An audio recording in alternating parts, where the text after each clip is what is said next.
નમસ્કાર દર્શક મિત્રો, હું જપન શાહ કાનમ એક્સપ્રેસ ન્યૂઝમાં આપનું સ્વાગત છે। જોઈએ આજના મુખ્ય અને મહત્વના સમાચાર।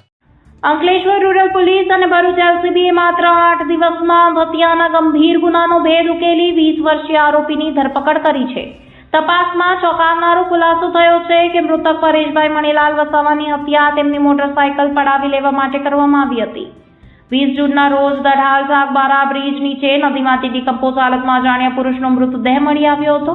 મૃતદેહની હાલત અત્યંત ખરાબ હોવાથી ઓળખ કરવી મુશ્કેલ બની હતી। જોકે હાથ પરના ચુંદાણાના આધારે અને હ્યુમન ઇન્ટેલિજન્સની મદદથી મૃતકની ઓળખ ભોલાવ જીઆઈડીસી વિસ્તારમાં રહેતા પરેશભાઈ મણીલાલ વસાવા તરીકે થઈ હતી। ફોરેન્સિક પોસ્ટમોર્ટમમાં શરીર પર ગંભીર ઇજાઓ મળી આવતા અકસ્માત મોતનો ગુનો હાથમાં ફેરવાયો હતો। ત્યારબાદ અંકલેશ્વર રૂરલ પોલીસ અને ભરૂચ એલસીબીની સંયુક્ત ટીમે તપાસનો ધમધમાટ શરૂ કર્યો હતો। હત્યાનો ભેદ ઉકેલતા તપાસ દરમિયાન 150થી વધુ સીસીટીવી કેમેરાના ફૂટેજ ચકાસવામાં આવ્યા। લારી, ગલ્લા, હોટલ, પેટ્રોલ પંપ તેમજ ઔદ્યોગિક એકકોમાં મૃતક અને શંકાસ્પદ વ્યક્તિના ફોટા બતાવી માહિતી એકત્ર કરવામાં આવી હતી। તપાસ દરમિયાન ભોલાવ બ્રિજ નીચેના સીસીટીવીમાં મૃતક એક અજાણ્યા યુવક સાથે જોવા મળ્યો હતો। હ્યુમન ઇન્ટેલિજન્સના આધારે તે યુવકની ઓળખ નિર્મલ રાજુ નિષાદ, જેની ઉંમર માત્ર 20 વર્ષ છે, તે તરીકે થઈ હતી। પોલીસે આરોપીના નિવાસસ્થાનના નજીક વોચ ગોઠવી તેને ઝડપી પાડી પૂછપરછ કરતા મોટરસાયકલ લૂંટવાના ઈરાદે પરેશભાઈની હત્યા કરી હોવાની કબૂલાત મળી હતી।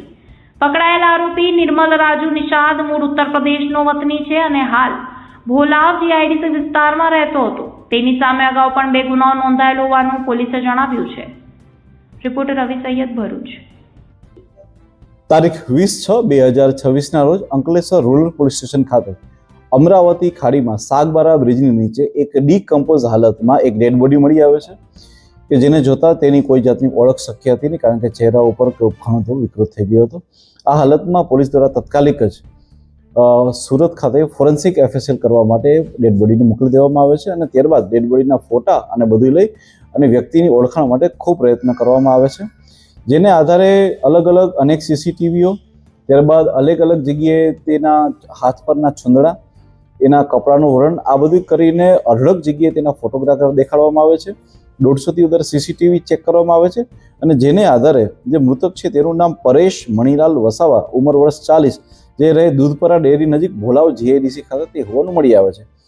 મીનવાઇલ સુરત ફોરેન્સિક ખાતેથી ખ્યાલ પડે છે કે જે વ્યક્તિની ડેડ બોડી છે તેનું મૃત્યુ કોઈ તીક્ષ્ણ વસ્તુઓ દ્વારા તેના માથામાં મારવાથી થયું હોવાનું સામે આવતા પોલીસ દ્વારા 27/6ના રોજ તત્કાલ ધોરણે 103(1) BNS પ્રમાણે મર્ડરનો ગુનો દાખલ કરવામાં આવે છે અને આગળની તજવીજ ખૂબ આગળ વધારવામાં આવે છે, જેમાં અમારા અંકલેશ્વર ડિવિઝનના ડીવાયએસપી, એલસીબીની ટીમ અને લોકલ પીએ જે છે એ ખૂબ જ મહેનત ઉઠાવે છે અને ત્યારબાદ જે છે એ બધી જ વસ્તુઓ ચેક કરતાં ખ્યાલ પડે છે કે 17/6/2026ના રોજ આ વ્યક્તિ ભોલાવ જીઆઈડીસી ખાતેથી નીકળી અને ત્યારબાદ જે છે તેમનું લોકેશન મળી આવતું ન હતું।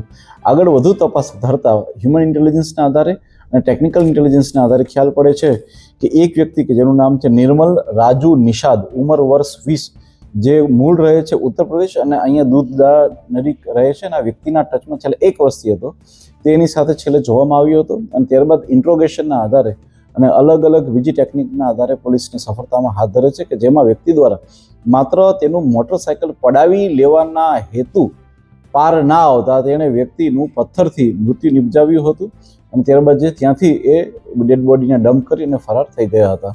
આ વ્યક્તિ જે નિર્મલ રાજુ નિષાદ છે તેની ઉપર આ અગાઉ પણ 2025ની સાલમાં ચેઇન સ્નેચિંગના એટલે કે 304(2) મુજબના 2 ગુના પણ દાખલ થયેલા છે। હાલમાં પોલીસ દ્વારા આરોપીને અટક કરી અને આગળની મજબૂત કાર્યવાહી માટે કામ ચાલુ છે।